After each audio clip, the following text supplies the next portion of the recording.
नमस्कार। एक दुखदाई खबर। भारत में साइक्लोन रेमल ने मणिपुर में तबाही मचा रखी है। बाढ़ के बीच बुलडोजर से कचरा हटाते हुए विधायक तक दिखाई दे रहे हैं। बंगाल की खाड़ी में बने चक्रवात की वजह से मणिपुर में तबाही का मंजर है। चक्रवात रेमल के कारण राज्य में हुई भारी बारिश के बाद 30 मई को मणिपुर की राजधानी इंफाल के मध्य नंबुल नदी में जल स्तर अचानक बढ़ गया और कई इलाकों में नदी का तट है वो टूट गया। मई की शुरुआत में भारी ओलावृष्टि से क्षतिग्रस्त हुई कई घरों के पुनर्निर्माण घाटी क्षेत्रों में पूरा नहीं हुआ था। बाढ़ ने मुश्किलें अचानक बढ़ाई। मेतई कुकी जातीय संघर्ष के कारण विस्थापित हुए हजारों लोग अभी राहत शिविरों में रह रहे हैं, जबकि सेना, असम राइफल्स, राष्ट्रीय आपदा प्रतिक्रिया बल एनडीआरएफ जिसे हम बोलते हैं और उसके राज्य समकक्ष एसडीआरएफ, पुलिस और लघु सिंचाई और अग्निशमन विभाग के कर्मियों के बचाव और राहत कार्य के लिए समन्वय किया। राहत कार्य में शामिल निवासियों द्वारा लिए गए मोबाइल वीडियो में मणिपुर के सार्वजनिक स्वास्थ्य इंजीनियरिंग मंत्री लिसांगथेम सुसिंद्रो को नंबुल नदी तट की ओर एक विशाल बुलडोजर चलाते हुए देखा गया था।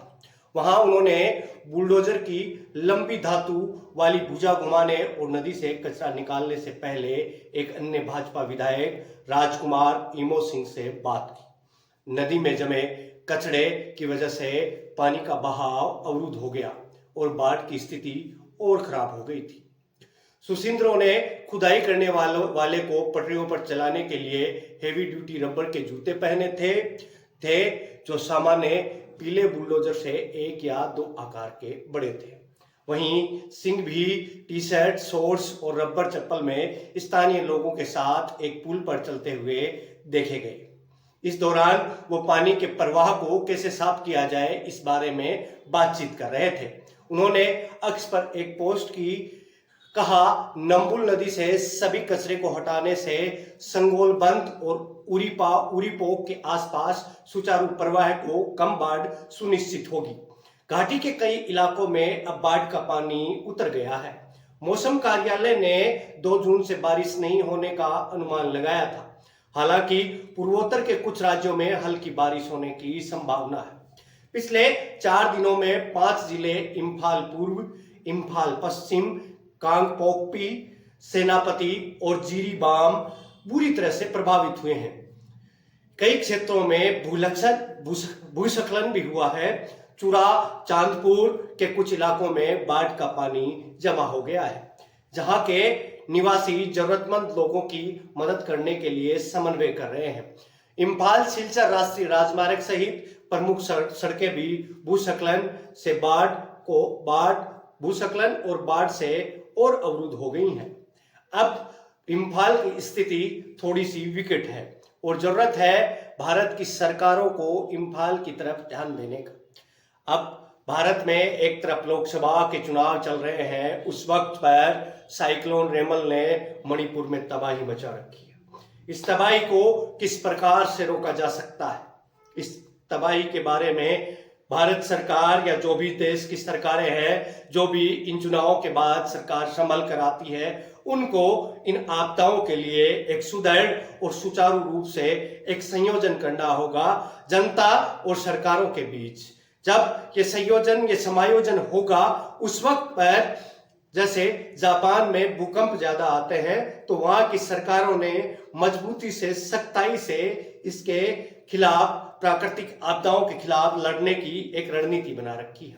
उसी प्रकार भारत की सरकारों को भी जरूरत है एक रणनीति बनाने की। जिन क्षेत्रों में भूस्खलन होता है, जो क्षेत्र बाढ़ से प्रभावित होते हैं, उनके लिए सरकारों को एक सुनिश्चित रूप से, एक समायोजित तरीके से एक बाढ़ या प्राकृतिक आपदा को रोकने के लिए एक बेहद जरूरी रणनीति की आवश्यकता है। लेकिन भारत की सरकार और विपक्ष एक ही चीज में आजकल जुटे हैं। वो चीज है सिर्फ और सिर्फ एक दूसरे पर छींटाकशी करना, एक दूसरे के कपड़े उतारना, एक दूसरे की कही गई बातों को नोचना। ये देश कब तक मजबूती से, इस देश के नेता और ये देश कब मजबूती से सुदृढ़ होगा, ये समझ के बाहर है। परंतु इस देश को एक ना एक दिन सुदृढ़ होना पड़ेगा। लेकिन ये अच्छी बात है, साइक्लोन रेमल की वजह से मणिपुर में तबाही मचाई गई। बाढ़ के बीच कई विधायकों और कई नेताओं को बाढ़ के बीच देखा गया है कि वो जनता के बीच आकर उनके काम कर रहे हैं, उनके मजबूती से उनके साथ खड़े दिखाई दे रहे हैं।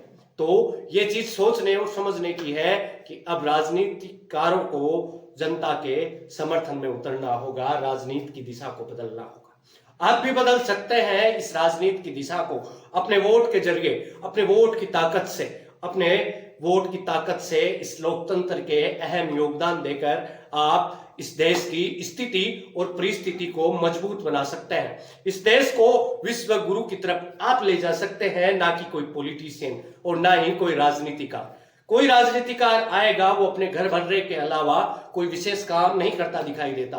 बहुत कम राजनेता हैं जो ईमानदारी के साथ पेश आते हैं। लेकिन आप इस लोकतंत्र को बदल सकते हो, इस लोकतंत्र की ताकत को समझकर इस देश की स्थितियों को मजबूती के साथ, शक्ति के साथ आप सुदृढ़ हो सकते हो।